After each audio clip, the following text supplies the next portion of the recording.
and I'll be gone tonight.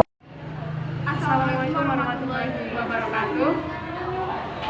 Saya Sabtiris Gila dengan NIM 4042223 dan rekan saya Siti Nur Amelia 404200003. Video ini dibuat guna memenuhi tugas ulangan akhir semester mata kuliah perencanaan pembelajaran yang diampu oleh Bapak Ihsan Wahyudi MPD. narasumber yang kami wawancara yaitu Bapak Alam selaku Bapak Kurikulum di SMA Muhammadiyah Bunyai. Bismillahirrahmanirrahim. Assalamualaikum warahmatullahi wabarakatuh. Waalaikumsalam warahmatullahi wabarakatuh. Sebelumnya perkenalkan kami dari Pendidikan Bahasa Indonesia Universitas Padang. Saya Sabtiris Gila dan rekan saya Siti Nur Amelia. Sebelumnya mohon maaf kepada Bapak yang telah kami repotkan untuk kami wawancarai. Terima kasih juga kepada Bapak yang telah berkenan. Langsung saja. Pertanyaan yang pertama, bagaimana perencanaan yang dilakukan sekolah menghadapi tahun belajar itu?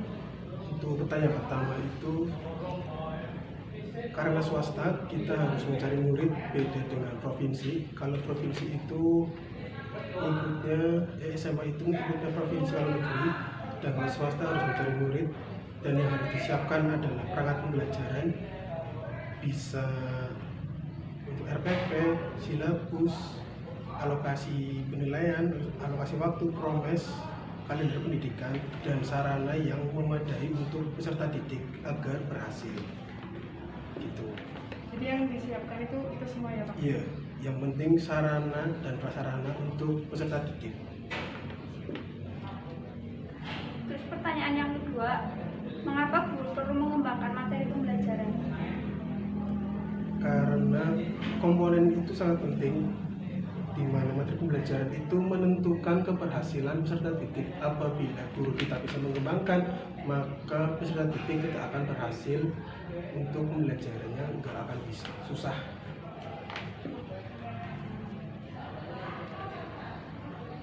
Pertanyaan yang ketiga, bagaimana validasi perangkat yang telah disusun oleh pihak sekolah? Untuk sekolah, seperti saya kemarin itu validasi penilaian dan perangkat pembelajaran itu untuk SMA Karangsi Jawa Tengah itu memakai KUR PTK Jateng, yang dimana itu kita harus mendapatkan tanda tangan kepala sekolah, terus nilai baru bisa kita upload ke PTK KUR Jateng agar dapat pengesahan dari provinsi.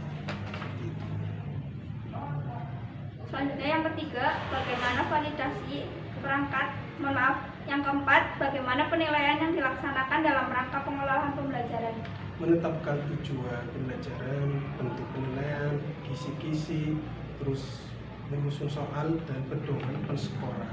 Biasanya untuk kisi-kisi itu sebelum kita memulai ulangan, sebelum kita itu ujian, yang di dalam kelas 3 kan sekarang udah nggak ujian, adanya kan PAT. Itu kita nanti kasih kisi-kisi kepada siswa, terus baru kita membuat pedoman perskoran. Gitu. Berarti ujian nasional itu udah nggak ada? Ujian nasional sekarang udah nggak ada. Diganti jadi Ujian sekolah. ujian sekolah. Iya. Jadi hapus. Pertanyaan selanjutnya, bagaimana kesiapan guru dalam rangka pelaksanaan kurikulum terbaru saat ini? Kurikulum terbaru kan untuk kelas 10 itu kan kurikulum merdeka. Karena guru-guru juga belum menguasai, maka harus diadakan IHT atau in-house training, yang dimana itu narasumbernya harus relevan. Seperti yang kemarin di sini itu kita memanggil narasumber dari SMA Negeri 2 Tegal, yang dimana SMA Negeri 2 Tegal itu adalah sekolah penggerak. Jadi perlu adanya kegiatan IHT atau pelatihan. Seperti itu. Selanjutnya, bagaimana kemampuan guru dalam pengembangan silabus di sekolah? Kita kan orang ya, guru juga orang, pasti kan mempunyai kemampuan yang berbeda-beda. Jadi kemampuan guru itu berbeda-beda. Jadi menyesuaikan di sekolah saja. Jadi guru bisa memilih indikator yang di silabus itu. Selanjutnya, bagaimana bagaimana penjabaran indikator yang dilakukan oleh guru? Indikator diserahkan kepada sekolah dan guru menentukan indikator yang baik untuk peserta didik. Selanjutnya yang ke pertanyaan yang ketujuh, bagaimana penjabaran SK dan KD yang dilakukan guru? Dalam menyusun SK dan KD, kita itu ikut PSNP, Badan Standar Nasional Pendidikan. Tapi karena sekarang menterinya ganti Pak Nadiem, itu diganti menjadi Badan Standar Kurikulum dan Asesmen Pendidikan. Disesuaikan dengan jenjang pendidikan, mata pelajaran, dan semester. Nomor 8, bagaimana penjabaran indikator yang dilakukan oleh guru? Indikator kan dari sekolah, jadi guru itu menentukan indikator yang tepat untuk keberhasilan peserta didik. Gitu. Terus, bagaimana sih perumusan tujuan pembelajaran yang dilakukan guru? Dibuat secara spesifik, kognitif, dan disesuaikan dengan kemampuan peserta didik tersebut. Selanjutnya, strategi apa yang tepat untuk menangani siswa bermasalah? Nah, ini pengalaman saya ya. Saya pernah menjadi wali kelas. Itu ranking 1, tapi dia malah bermasalah. Seharusnya yang bermasalah kan, mohon maaf ini yang di bawah rata-rata, tapi ini yang ranking 1 bermasalah. Jadi orang tua setiap hari telepon, tapi dia telepon itu ke PK, itu salah. Harusnya kalau ada masalah di dalam kelas, yang tahu itu harus guru, baru ke wali kelas. Wali kelas tidak sanggup langsung alihkan kasus ke PK. PK nggak siap untuk menerima kasus ini atau nggak mampu, langsung ke kepala sekolah. Setelah kepala sekolah menjalin komunikasi dengan orang tua, baru bisa dipulangkan ke orang tua tersebut. Jadi nggak boleh dibolak-balik, harus sesuai alur. Langsung ke PK gitu ya misalnya ya? Iya, wali kelas dulu baru ke PK. Nggak boleh ke PK, wali kelas belum tahu, tapi langsung PK langsung kelimpahkan ke kepala sekolah, itu nggak boleh. Nggak sesuai sama prosedur. Iya, nggak sesuai sama prosedur. Selanjutnya, bagaimana sih mengintegrasikan aspek yang hendak dihadapi siswa? Untuk integrasi itu gabungan dari pengetahuan, sikap, dan keterampilan. Itu harus digabung agar peserta didik dapat berhasil. Selanjutnya, bagaimana kerjasama sekolah dan orang tua dalam mengembangkan pendidikan? Menghadirkan komite sekolah, kepala sekolah, guru, wali murid, saling bekerja sama, saling berkomunikasi, saling bekerja sama, dan saling terbuka. Itu akan menjadi sebuah hubungan yang baik untuk berkembangnya murid, sekolah, dan juga masyarakat sekitar. Nanti kayak dilakukan rapat. Iya. gitu ya, Kak. Biasanya itu kalau di sini waktu awal kemarin, awal pembelajaran baru itu orang tua dilibatkan.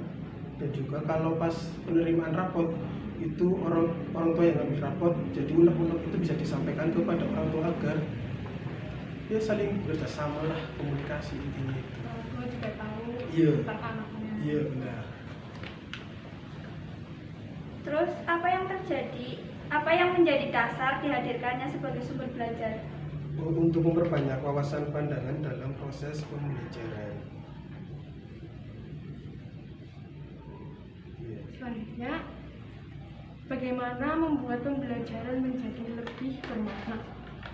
Belajar lebih bermakna itu paling enak. Guru itu bisa mengembangkan pembelajaran dengan kehidupan nyata. Contohnya seperti saya bahasa Inggris, saya juga ngajar bahasa Inggris. Saya itu kalau ngajar sebelum kita mulai ke intinya, biasanya itu pembukaan 10 menit. Itu saya seperti bilang, saya butuh bantuan kamu. Nah itu kan bahasa Indonesia. Nah dalam bahasa Inggrisnya apa? I have something problem with my friend. Can you help me? Jadi kita itu mengajar itu dalam kehidupan sehari-hari. Oh ini loh bahasa Indonesianya. Oh ini loh bahasa Inggrisnya kayak gini. Kayak gitu. Kayak dihubungi sama Iya. kehidupan sehari-hari Iya. ya, Pak? Kayak gitu. Pertanyaan yang terakhir, bagaimana strategi Bapak dalam memanfaatkan sumber belajar yang ada di sekolah? Sumber belajar digunakan untuk memperjelas materi pembelajaran seperti perpustakaan, terus sarana prasarana seperti di sini ada proyektor. Kita menggunakan media sumber belajaran lewat proyektor. Jadi nanti di sini kita buka PowerPoint, siswa tinggal melihat. Kalau saya sendiri mengajar itu tadi pagi teman-teman dari kelas 11 MIPA saya suruh keluar semua, terus kita keliling ke sekolah, kita cari tahu ini daun bahasa Inggris apa, langit bahasa Inggris apa, gerbang bahasa Inggris apa. Jadi sumber belajar itu bukan cuma hanya di buku, tapi bisa di mana saja, seperti itu. Manfaatkan alam. Iya, paling gampang belajar kayak gitu, karena tempat belajar itu bukan cuma di kelas, tapi di depan sekolah kita juga bisa belajar, dimanapun juga bisa belajar. Sepertinya misal dicontohkan secara langsung malah tambah paham. Iya, tambah paham. Mungkin cukup sekian nih Pak. Terima kasih atas bantuannya. Kami pamit undur diri. Wassalamualaikum warahmatullahi wabarakatuh.